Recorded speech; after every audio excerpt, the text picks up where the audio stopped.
11th class बेटा, आज हम ग्रेविटेशन यूनिट का सेकंड चैप्टर करने जा रहे हैं। इस चैप्टर का नाम है gravitational potential and potential energy. First topic है यहाँ पर ग्रेविटेशनल फील्ड। तो ग्रेविटेशनल फील्ड क्या होता है? Gravitational field is the space around a material body in which it's gravitational force of attraction can be measured is called its gravitational field। तो किसी भी ऑब्जेक्ट के अराउंड जो स्पेस है, जहाँ जहाँ तक उसका ग्रेविटेशनल फील्ड हम फील कर सकते हैं या मेज़र कर सकते हैं, उसे हम कहते हैं ग्रेविटेशनल फील्ड। आपने न्यूटन्स लॉ ऑफ ग्रेविटेशन पढ़ा हुआ है। फार्मूला आपको याद होगा, force of attraction between the two object which is equal to G m1 m2 divide bye are square. तो फोर्स ऑफ अट्रैक्शन जो है वो जीरो कब होगी? अगर दोनों मासेस में से एक मास जो है वो जीरो हो जाए, या फिर उन दोनों के बीच का जो है डिस्टेंस इनफाइनाइट हो जाए। तो ये दोनों ही चीज़ें जो हैं वो पॉसिबल नहीं होती हैं। अगर कोई ऑब्जेक्ट है तो उसका मास भी होगा और उसका डिस्टेंस जो है कुछ ना कुछ तो होगा, चाहे बहुत ज़्यादा डिस्टेंस है, बट इनफाइनाइट का मतलब है इनफाइनाइट नहीं होगा। इनफाइनाइट की जगह कुछ उसकी वैल्यू होगी। जैसे आपके पास स्टार्स हैं तो स्टार्स का हम डिस्टेंस मेज़र करते हैं लाइट ईयर्स, और सन का भी डिस्टेंस हमारे अर्थ से है, मून का भी डिस्टेंस अर्थ से है। तो हम इनफाइनाइट नहीं लेकर चलते। हाँ, जितना डिस्टेंस बढ़ता जाता है उसी हिसाब से जो है फोर्स ऑफ अट्रैक्शन कम होती जाती है। So space around the object where the effect of gravitational field can be measured is called gravitational field. Where effect of force of attraction of gravity या gravitational force of attraction can be measured is called gravitational field। Next इसके बाद हम बात करेंगे intensity of gravitational field. Intensity of gravitational field क्या होती है?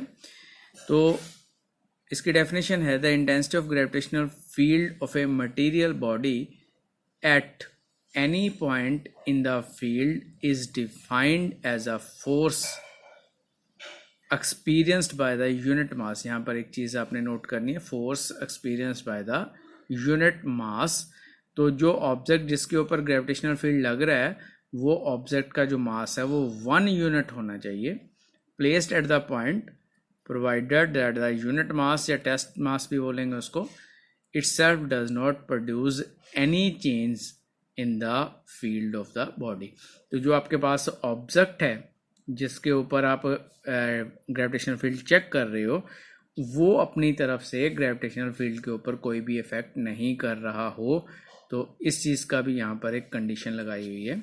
तो ऐसी सिचुएशन में आपके पास जो फार्मूला है वो किसके बराबर हो जाएगा? नॉर्मली फोर्स जो होती है वो किसके बराबर है? Force is equal to G M M over R square. अगर उसमें से ये m जो है उसको 1 कंसिडर कर लेते हैं तो आपके पास क्या आ जाएगा? Force which is equal to G M divide by are square. अब जी एम डिवाइड बाय आर स्क्वेयर किसके बराबर है? हमारी इस डेफिनेशन के accordingly G M upon R square जो है उसको हम इंटेंसिटी ऑफ ग्रेविटेशनल फील्ड बोलते हैं।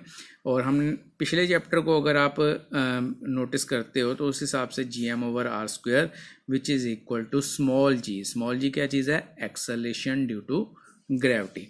सो on the surface of earth the intensity of gravitational field is equal to acceleration due to gravity।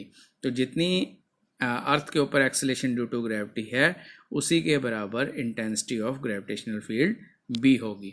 अब यहाँ पर इसके जो इंटेंसिटी ऑफ ग्रेविटेशनल फील्ड है उसके यूनिट्स क्या होंगे? न्यूटन्स पर किलोग्राम, क्योंकि फोर्स डिवाइड बाय मास है।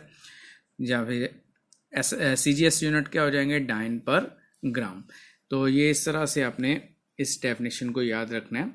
अब इसको थोड़ा सा और मॉडिफाई किया हुआ है हमारे नेक्स्ट जो पेज के ऊपर।